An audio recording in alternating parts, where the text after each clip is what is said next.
ये सांसद खेल महोत्सव एक फिट यूथ परिकल्पना करुच्ची। यशस्वी प्रधानमंत्री मानस संतान एक सांसद खेल महोत्सव भद्रकर सांसद नेतृत्व में अनुष्ठित हो जाउछि।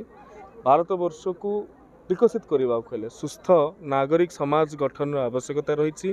प्रतिभा चयन निश्चित भाव में ग्रामांचल अन्य अंचल ता सहित खेल को प्रत्येक विद्यालय प्रत्येक घरे पहुँचेबार ये एक वातावरण एवं गाँव पड़िया ठारू ओलंपिक पोडियम पर्यंत जो यात्रा रही से सांसद खेल महोत्सव गतिशीलता प्रदान करू। आज दिन में प्रभु निकट में एतिक प्रार्थना।